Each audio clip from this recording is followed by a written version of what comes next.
Hello and welcome back to the Wicket Train podcast. Today I'm joined with two new people than normal. And with that, I'm happy to announce our new partnership with Rightmate. They will be the official partner of the Wicket Train podcast, a mental health group based in Geelong. And to talk more, I'm here today joined with Luke and Chris. How you boys doing? Yeah, Well, good. mate. Thanks. Good, mate. Thanks for having us. So we'll crack a bit down with what Rightmate is, and I thought better way to get the two co-founders in. So what's the backstory with Rightmate? So the backstory is Luke and I got introduced, nearly 5 years ago now, I think, by a mutual mate of ours, who basically individually said to us, right, you two need to get your heads together because you both want to do something for blokes in Geelong and the region, and if you put your heads together, I reckon you'll be able to do some pretty good stuff. So we slid into each other's DMs on Instagram as you do, literally, and met at a cafe in East Geelong. Yeah. I had to say, oh yeah, Chris, I'm the bald bloke in the window. Yep. So that wasn't awkward at all. Sat down, had a yarn, and it was like, yeah, all right, but we're pretty aligned with what we want to do. And it was a couple of weeks earlier, I'd had a link sent to me about this thing called the Man Walk that had started up in New South Wales, and I was like, so I reckon we could get this up and running fairly quickly. We'll reach out to the guy that owns it because they were looking to expand it, and so we did. And 2 weeks later, the Man Walk started, and that's still going strong. We're 4.5 years in now of that, of literally every Saturday morning. We meet at a cafe and go for a bit of a wander and grab a coffee, and then from that, Rightmate was born for the two of us. Sort of go, okay, well, how do we now branch out from just doing the walk and look at doing other stuff? And so that's where Rightmate started. Yeah, and it's good. Like we had 14 people this morning on the walk. So yeah, it's still a great turnout. Beautiful weather here, so it's good. It's good to see. The weather's just starting picking up. Was there any challenge when starting Rightmate, or was it just a bit of a free flow, link together and build from there? It was challenging getting into the community. What we really had to, we needed the support of the community to help us advocate and get our name out there so that people would know about us and utilise our services or our website or just show up to a walk. And there's still people 4.5 years later that are still, I haven't heard of you guys. It's like, well, it's good. Like it's good. We're still getting out in the community, but we still need a lot more awareness. Yeah. Yeah, it was very much. We had, like most things when you set them up, we had a million ideas of what we wanted to do and where we wanted to go, and that's changed over the course of the 4.5 years as the brand's evolved and our capabilities evolved as well. And we've been fortunate. We had some really good support from the likes of the Addy, Fort Mag, the radio stations, the Geelong Times Group and stuff to sort of help get our messaging and our branding out. And with that, every time we get that extra bit of exposure, or that referral to an organisation that might be able to help us, what we do changes. So it's constantly evolving, but it is still a challenge. To Luke's point, we still have. People go, that's cute. How long have you been running that? It's like, we're nearly 4.5 years in, right? And so it's a constant. It's a constant thing you need to feed to make sure that you are out there in front of mind. How'd you go about getting your name out there? Was it as easy as just reaching out to radios and papers, or did you have to keep building and then have to get picked up? It's a constant build.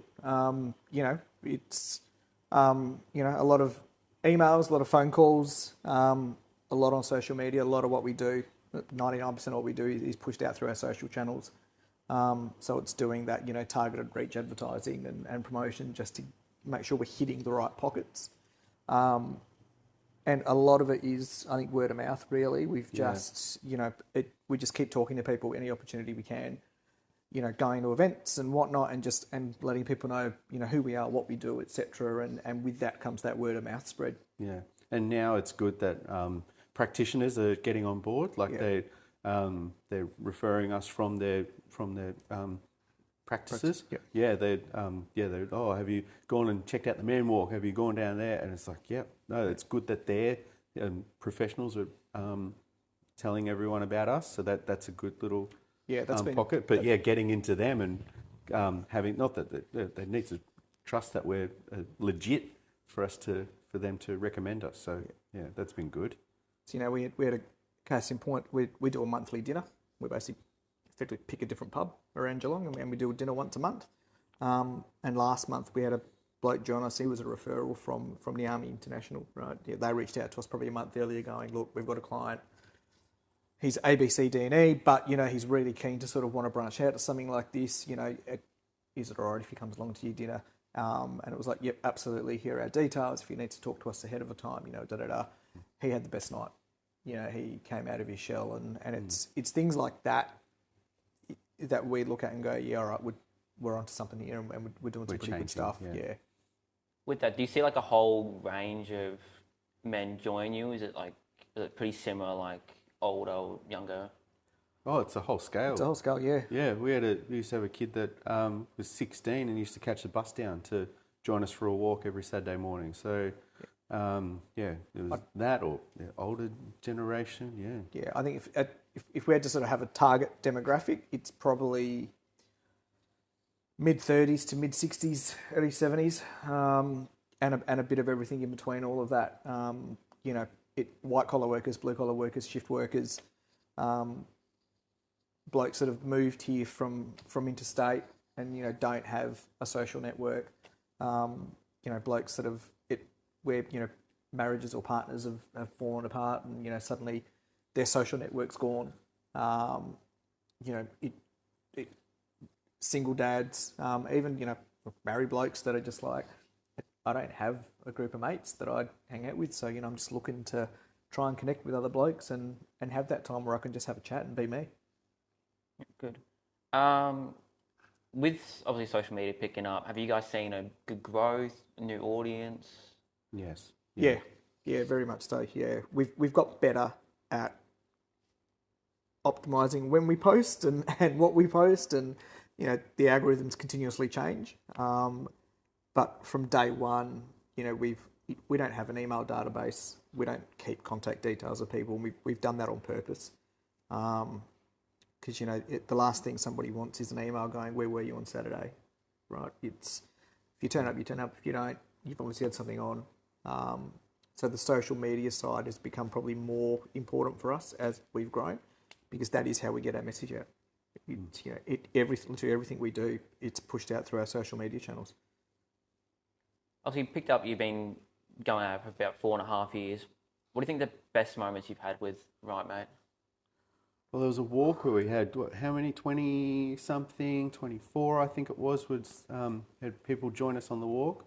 That was early stages, and it was good to see. There was a massive amount. COVID, for me, if we sort of had to... Keeping people together. Yeah, we pivoted really quickly. So when we went into the lockdowns, we put our heads together pretty quickly. Right, we need to keep this connection going, and so we very, very quickly, I think within the first couple of days of the lockdowns being announced, we went virtual, and held that through COVID. For me, that's probably the highlight of everything that we've done, because we were able to keep our community connected. We were actually able to reach people interstate. We'd often have, we did twice weekly Zoom calls that were just pushed out across our socials. And, we had a bloke from Brizzy join us every Saturday, ex-Geelong guy, but had heard about us, was living in Brizzy, isolated, so he jumped in. And so I think through COVID, to be able to keep our community connected, allow us to check in on the blokes and allow them to check in on each other, and still give them that sense of community and connection when we weren't physically connected. For me, I think it still hands down. I think it's one of the best things we ever did. Yeah. It was a difficult time for a lot of people, and to keep them in social circles and just to keep ourselves just connected to everyone. It was a good time. Yep. Did you find that really positive for both yourselves? Obviously, with lockdown, you got restrictions, you can't do anything. Was that good for you and the rest of the community to be able to meet and connect? Yeah, I think it Yeah. was. Yeah. You know, it was that opportunity for, you know, it it was a safe space for blokes to go, yeah, you know what, this week's been shit. Because, you know, I haven't seen anybody all week and I've been stuck at home and whatever. And, you know, the man walk, we encouraged the guys to, you know, throw their headphones on, throw a coffee in their cup and go for a walk around the block, you know, while they were on the Zoom call with everybody. Within their radius. Within their, you know, within the Ks, you know, within the Ks that you're allowed to do, obviously. Yeah. And then, you know, the midweek check-in that we do was, you know, 7 o'clock on a Wednesday night. And again, you know, these blokes were, you know, on their decks or in their offices or whatever. But again, it was just that for them and for us, really, it was structure in a time when so much wasn't structured because you didn't know what the hell was going on or how long it was going to last for. So to know that, hey, I know on a Wednesday and a Saturday, I'm going to be able to connect with these blokes that I would normally meet down on the waterfront and be able to just be me and go, yeah, you know what? Things are crap. But, you know, everyone that was on those calls was then able to support those blokes. How'd you go business-wise, like during lockdown? Was it hard going, I don't know what's next, or was it just another challenge in the book? Business-wise for us, it was it was probably our most cost-effective period because, you know, it was literally a Zoom call twice a week, and that was all we could do. So, you know, we couldn't plan events. We couldn't, you know... That was a hard aspect that we couldn't Yeah. plan events because we wanted to do, that was what we liked to do and we couldn't plan them. We had to keep in the restrictions that were put in place. So bit like operating business was hard that side, but we just said we can't do this at the moment. Let's just do Zoom calls and like gosh, it was the subscription fee for Zoom and that was our outgoings. But yeah, we got through it. Fortunately, like we pivoted quickly, and the guys still gave us the support to join us for those times. I think if anything, it allowed us, because we'd had such rapid growth in that first 12 months of, you know, all these opportunities, whether it was, you know, a workshop at a school, whether it was the work we did here with Marshall, with, you know, with the junior boys and the senior men. We just had all these opportunities thrown at us and we were saying yes to everything because it was like, great, we're getting ourselves out there. So I think what COVID did for us was to be able to actually sit back and go, right, when we come out of this, what do we want to do? Where do we want to sort of focus all our energy? You know, and it has effectively pivoted into, you know, at the core, we create opportunities for blokes to connect through different events and stuff and provide those spaces where blokes can just get together and have a yarn and, you know, share what's going on, not share what's going on. It's entirely up to them. Yeah. But yeah, I can say here first for Marshall, fantastic workshop. What do you see yourself in the future for Right Mate? Is it more workshops? Is it bigger events? I like the event aspect. Workshops are great. Love doing them because of what we can provide in a non-clinical sense. Like we're not trained. I'm not a professional, even in my work. Like no kidding. It's the event aspect that I really like because that's part of my actual job, doing events. So yeah, getting together, making something that people can rock up to is it's a good future for what I want to do with Right Mate. As well as the workshops. Yeah, look, with the events are certainly the heavy part of it. The workshops, you know, to Luke's point, they're great because, you know,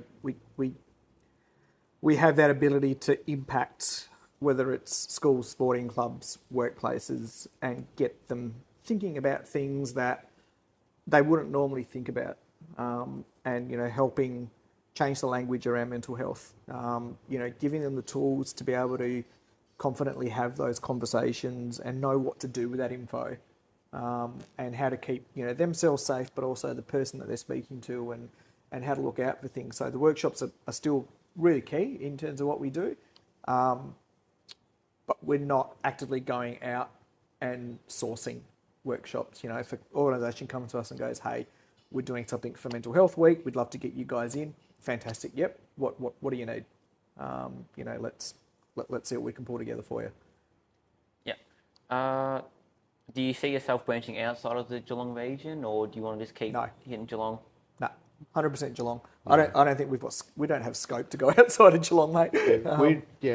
It's the physical resource. I think it's best if we look after Geelong.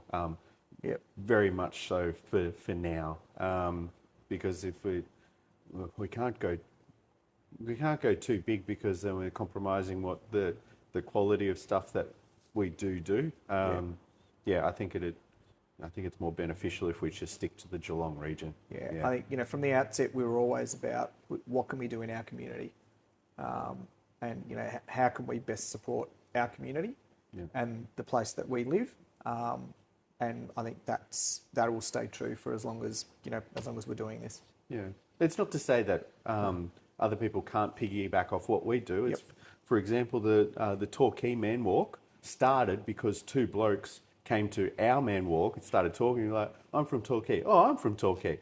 And then they went, oh, let's start one of these in Torquay. So they started one in Torquay. Yep. So not that we physically did that, but we, they took it upon themselves to start it. We're also very good at it. We understand our limitations, and we're also very good at collaborating with other community-based organisations. So, someone will approach us and go, hey, we want to do we want a workshop on A, B, C and D.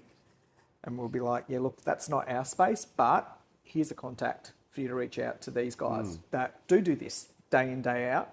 And so we'll often effectively outsource and refer to other organisations, because there's some awesome organisations around the country, let alone just in Victoria, that do really good stuff in really specialised fields. And so we don't see this as a competitive landscape. The more people that are actively seeking support or seeking advice or seeking knowledge that we can connect with, and then whether it's us supplying that resource or whether it's someone else supplying that resource, it doesn't matter. The focus is that they're getting the resource that they want, right? And therefore it's reaching then, whether it's 12, 20, 100 people, whatever it is. So it needs to be a collaborative space. Yeah. When you started, did you see yourself ending up here where you are now? I didn't know what to expect when I first started. When we first started, same.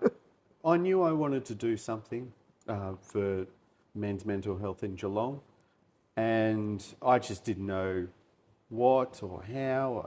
I knew it was going to be somewhat event based, like that was like creating a space. But I didn't think I'd be speaking at schools.